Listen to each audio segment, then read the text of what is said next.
It's the Galaxy Z Flip 6 after a few days of usage now, and this is going to sound silly, but the Fold, when I picked up the Fold 6 and I talked about it, I said how the design has changed. It does change the feel of the device, but when you open it up, the experience is generally the same. You're not going to really notice a huge shift in the use of the device.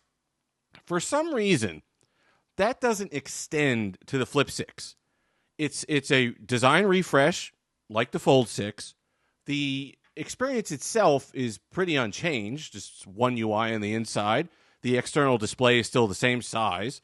You still have to kind of go through the whole song and dance with turning labs on and to be able to get your apps on the outer display, so it still feels like a giant widget display and notification display as opposed to the Razr Plus from this year, which feels like legitimate screen for apps and all the rest of it. So all that's the same. But for some reason, this feels like a completely new device for me just based off of the refresh. And I do think that's because the Fold 6 and those larger folds in general, to me, are about productivity. To me, are about, how can I use the display and the internal space in order to, run my business and all the rest of it. That's less of a concern on the Flip 6. I'm not thinking about multitasking really on the Flip 6. I'm not thinking about screen real estate and things like open canvas and stuff like that on the Flip 6. I'm thinking design. I'm thinking style. The reason why we pay a premium on something like a Flip 6 as opposed to just pick up an S24 Ultra is because we want that style. We want that compact feel. We want that really just cool design that fits in our hand that we're able to use and get that full-fledged flagship experience when we open it up, but also get kind of that, close down to that feel, that minimalist feel that you get with a flippable. So that, to me, is more the design change on the Flip 6 has more of an impact on my overall feel of the device as opposed to the Fold 6. Now, should you upgrade from a Flip 5? No, of course not. You're getting, I think, $650, something like that. Oh, by the way, link in the description does help the channel. 11 hours left, like 10 hours probably, by the time this video is uploaded to get those enhanced trade-in credits. Also to get the free memory upgrade. Take advantage of those. It does help the channel, but it makes sense, right? You really want it when you get that extra like $100 from Samsung. You got to take advantage because they're a little stingy.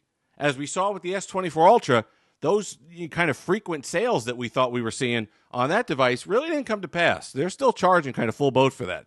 So if you don't take advantage of the pre-order period, you might be waiting a bit if you've been thinking about upgrading to one of these. So like I said, Flip 5, no. You're still fine with this. It does feel like we talked about before with the Fold 6, it does feel like a jump from a beta product to a more refined finished product with the Flip 6. Not a bad thing. This was still a pretty solid hinge on the Flip 5. Lots to like about this. The outer display is the same. If you like kind of that shiny finish or the polished finish on the outside, then you're going to enjoy your Flip 5 a bit more. You're still okay battery life here. You're still okay power-wise here. But what do you pick up?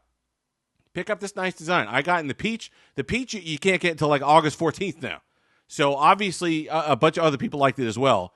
Picking up this peach color. It's nice. It's kind of a matte finish. You've got the brushed aluminum finish now on the side. You do have the hinge. There is a noticeable upgrade in the hinge.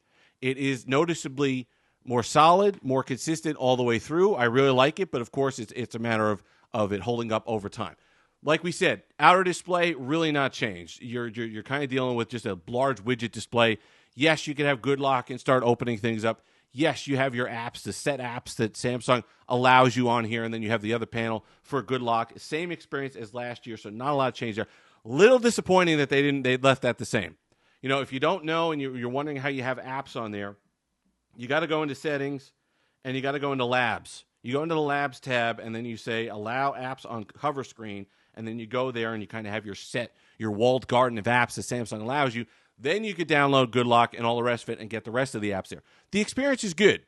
It's not a bad experience on the 3.4-inch external display. It's just a little annoying to me that on, One UI 6.1.1, after a year of seeing what Moto's done on the Razr Plus, we can't have a similar full-fledged app experience on the outer display. I know it's once you put Good Luck on it works fine. Yeah, I know that. We shouldn't have to go through that. I shouldn't have to be looking up labs going to good light, putting stuff in there in order to just get a full app experience on the outer display. And it really makes a difference. It really makes a difference, especially with flippables. It's a way to, people buy flippables not because they want the smartphone experience 100% of the time.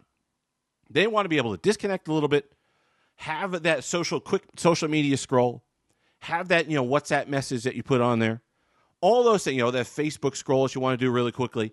That's what you want to be able to do. Save battery life by not having to kind of open up to the entire display. Now, 6.7-inch display, a little bit smaller than the Razr Plus. Beautiful display. Really no issues with that. It does have the vividness slider that I had to turn up. So if you're somebody who wants the more punchy Samsung panel, you're going to have to do that. But overall performance, you're not going to complain. Snapdragon 8 Gen 3, 12 gigabytes of RAM. You get that upgraded storage, 512 gigs. Really nice overall. I just love it. I think it's just a great experience. You're getting One UI. Yes, you're getting some of that Galaxy UI and other stuff in here, which I'm really not, I haven't really used a whole heck of a lot on this device just yet. But I do like the presentation and the package. And to me, when you're dealing with a flippable, the smaller form factors, it's more about style and feel than it is about performance and multitasking. You still can multitask on this. You can split screen it up and to your heart's content. But I think if you're somebody who's coming from an older Galaxy device, you've been thinking about a flip, you're not quite sold on Motorola, which I don't blame you. We're going to do the comparison later this week. And I got to say, I've kind of been, it's a lot closer than I thought it was going to be. It's a lot closer competition than I thought it would be between the Razr Plus and the Flip 6. I thought, style-wise, the kind of Razr with the screen, all the rest of it, blows it out of the water. It's good. It's better style-wise, but I still think for the second year in a row, especially with the improved hinge, the improved feel, and the nice style in this, don't discount how good this feels in the hand, how nice the hinge is, how this cool design. Don't discount those things. I think when you take those into account, the lack of the goofy kind of software support on Moto's part, not really knowing what you're getting there. Here, you know what you get. They extended the 7 years of software support to this. And don't tell me people don't use that. Don't say it increases the resale value. It ensures that Samsung has to take bigger swings in making sure these devices are optimized. We don't know what the Razr support is going to look like. Yes, the 4 years, 3 year, we don't know what that's going to look like. Is it bi-monthly updates? Is it 90-day updates? Is it 2 year? Who knows? This, you know what you're going to get. Every month, you're going to get that One UI update. It's going to run relatively well. And with this new hinge and how secure it feels and how the style is good enough and the outer display is good enough, I do think that the Flip 6 will once again be the better choice for most people. If you're a foldable veteran, if you want that style and the pizzazz of the Razr Plus, go at it. I can't blame you. It's a gorgeous-looking device. But if you're buying a Flip or a foldable for the first time, I do think the software support matters. I do think the hinge matters. And I do think you're going to be safer going with something like a Flip 6 than you would be something with like a Razr Plus.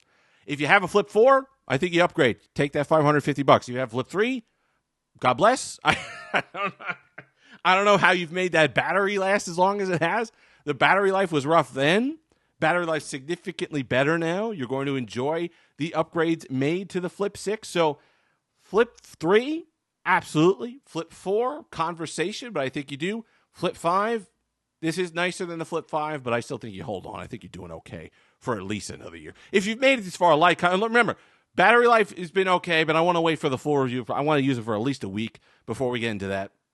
Camera, same deal. Yes, they're slightly better, but I want to wait for that for the full review. Lots more videos on this guy to come. If you've made it this far, like, comment, subscribe, all that fun stuff. Until next time, have that delicious day.